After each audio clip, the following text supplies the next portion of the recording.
Well, will you look at that? That already makes me feel like 50% less scuffed. Now, before we get started, I want to do a huge shout out to Purple Paw Prince. She's a member. She's been a long time member of this community, and she does a lot of banner art, thumbnail art, and for me now as well, an intro and outro. She does basically all the art on my channel, and I know she does a lot, both in gathering of news as well as thumbnail work for other channels as well. So big supporter of the channel. Little bit of shout out here. With that being said, let's get on with it. So hey, it's been a while. I promise you, I've got more content, more regular content for you in the future too. I've been working on stacking up some content, so I've got the next 3 weeks covered with at least 2 uploads a week, 1 cooking upload, and on top of that, another upload of something new that I'm trying, which is more of a reaction, but like with my own little twist to it. On top of that, I've been working on a cocktail, but I need to re-record that one because I got a little bit too drunk in that process. So that'll be dropping somewhere in the next 3 weeks too. So today's classic is going to be French toast, which is a real weird naming convention because we've got our own name for it. A little bit about that in a second. But we're going to make a classic variation, and as you know it from me or are used to at this point, a little bit of a twist to the same basics within the recipe. It's going to be a difference between a sweet variant and a more savory variant. The sweet one is like the classic that you use for your breakfasts, and the savory can be eaten throughout the day as long as you know how to use it and mix it. But I'll also explain that one.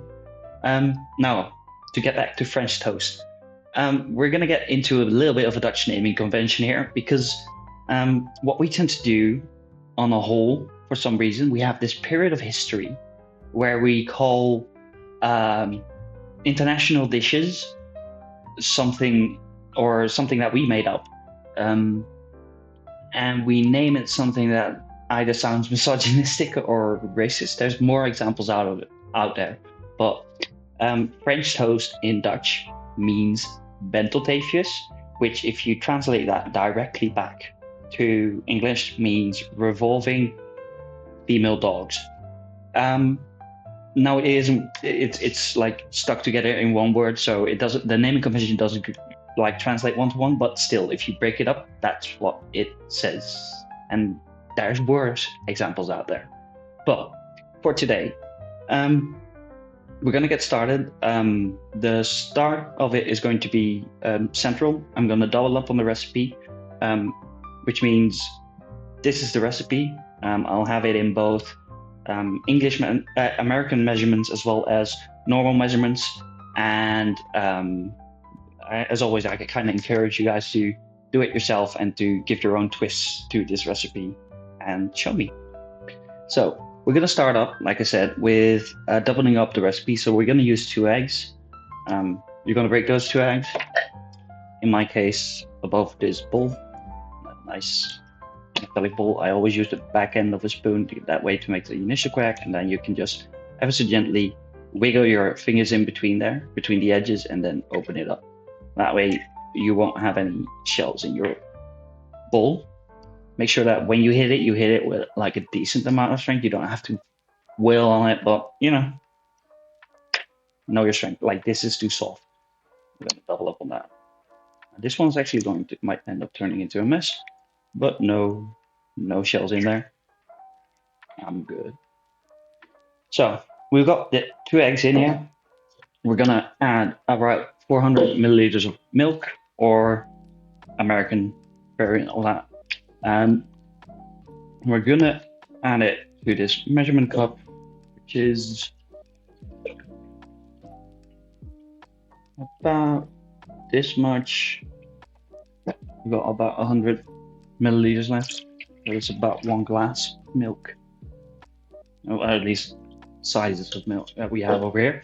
Anyway, so we've got both of those in there. We're going to start whisking that one up. You want to mix everything together so you get like one equal color of everything. Now what you do is you want to tilt it ever so slightly and then roll either both counter and clockwise into it. And as you don't want to like fully graze the scale that you're doing it in, but you want to actually let it work till it turns into a nice color and you can't distinguish the egg yellow from the rest of it anymore. This is fucking ice cold because I left it into the fridge. Now, as you can see, I've got like two slices of brown bread and two slices of white.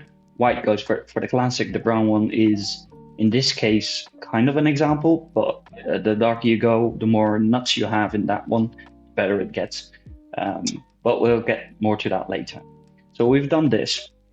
Now, since I want, this is about, I want to say, enough for 8 slices. I'll put this on there for a second. Now I'm going to re-pour about half of it because there's 400 in here, remember. But a little bit more of that.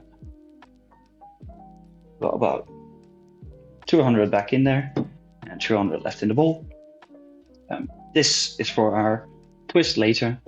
But for now, we're going to add 1 bag of sugar, vanilla sugar. What's the best way? That's the best way. There we go. Vanilla sugar.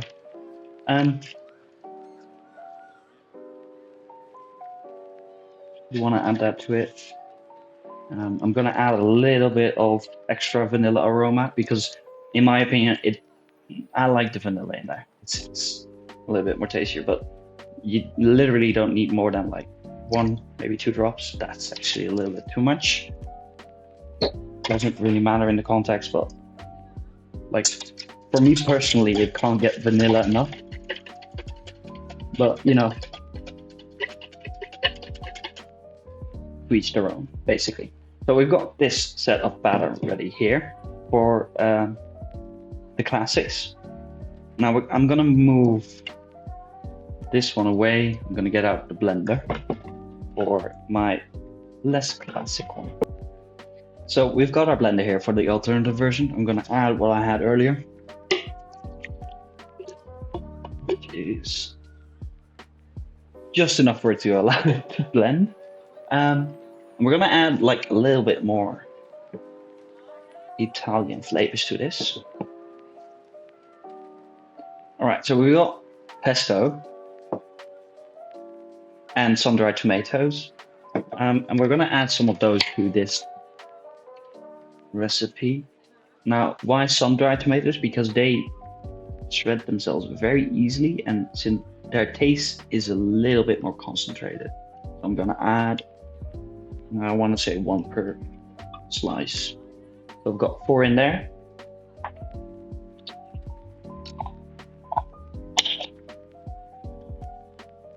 And I'm gonna add about like 2, maybe 3, depending on the size of the spoon, of pesto in there.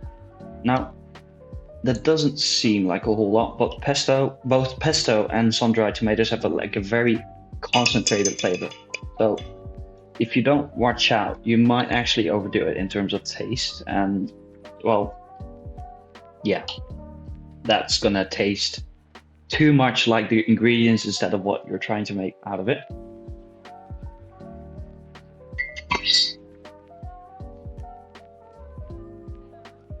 Now, what pesto allows you to do, and the sun-dried tomatoes, it allows you to ignore most of salting conventions, because with the other one you had the sugar in there, and with this you want to add salt. You would have wanted like a more savory taste, but you don't have to do it because you've got both the sun-dried tomato in there and the pesto. So we're going to put this on there. I'm going to have to move it over there because I don't have an extra power socket over here anymore.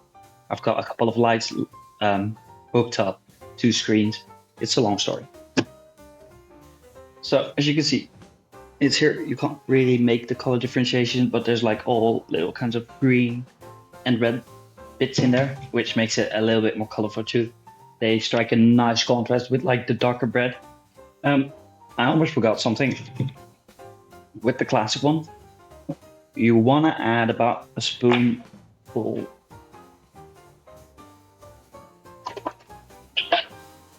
You want to add about a spoonful of cinnamon.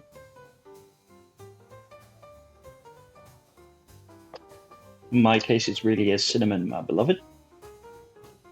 We're just gonna give that another whisk else.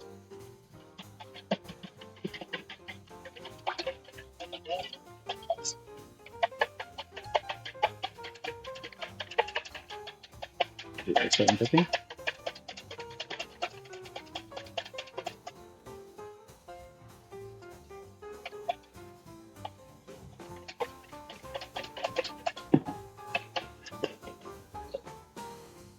So we've got like our two variants ready, or batters for the two variants. We've got brown and wet bread here. Like I said, we're gonna use the brown one for the savory one. And if you have like brown bread with like roasted nut, with like nuts on the side or sesame seeds, I'd actually recommend that one more because it'll only add to the flavor of the whole combined thing. And we've got our classic here that goes with the white, mostly so you get like a very clear, somewhat more sweet kind of taste. Now, as for technique, because I'm not gonna show you how to bake it, it takes about like 30 seconds every side, but you keep going till you at least start seeing about 50 to 70% brownness on the outside. But a little bit of a technique thing, you use a lower kind of bowl. So in that way, you can submerge it in there, but not lose it in there. So that's the reason why I'm going to move first off this one into that bowl for the white ones, and then I'm going to get a second plate, deeper plate for the other one. Now I've left this bread out because you want the bread to be ever so slightly dried out, because the more dried out it is, and I'm not talking like very crispy dry, but like ever so slightly that you can feel it being a little bit more coarse instead of soft. You want that because it'll make the process of getting it crispier a lot more easier. Anyway, I've got my pair of utensils. One last thing that I do differently with the classic towards the my own twist is basically I'm going to use olive oil for my twist, and it's always recommended to use butter for this one. It has to do somewhat with the way the molecules get heated and it it changes the way the food tastes depending on which of the two you fry it in, I guess. So I'm gonna clap forward and I'll show you the end result. Now, as the pan of butter is heating up behind me, I'm gonna show you that technique I mentioned earlier. So I'm gonna give this one more good stir, making sure the cinnamon isn't all stacked on top. Doesn't really matter because the way you handle the bread makes it very easy to get it a nice even spread and cover on it. Now, as you can see, this plate is actually already a little bit too deep because you can see the whole thing moving. You can alternatively pour a little bit in and then add the bread. I would never recommend like pouring it on the bread, because if you pour it on the bread, you'll tear the bread 9 times out of 10. But we got our slice here. We're gonna soak it in here. Oh, that's a lot of brown. There we go. And the reason why I'm using this utensil this specific way, and you're using not a deep bucket but like a plate, is because else it'll break as soon as you try to fish it up. I can already like smell the cinnamon and vanilla in the pan. I love cinnamon. All right, so I'm done. You might not be able to see it as well, but this is the white one, the classic. Um, they both smell really good. And this is the new one. Now, classic always kind of goes with just some added sugar over it, and you can eat it as well. We eat it over here as both breakfast and as a dessert sometimes. Dessert with like a scoop of ice cream, really good. Um, and the one with the twist, I've personally had like very good experiences just slicing up some mozzarella in like very thin slices as it's still hot, covering it, and then either very specifically add some more tomatoes and some lettuce to it, or just keep it with the mozzarella. You can cut it up into pieces, and as you eat it, good. It's very good. I can very sincerely recommend that one. I'm gonna enjoy these. Thank you again for watching. Now we're gonna see that flashy outro that Purple Pulpit for me made. Again, big shout out, and I will see you guys next week.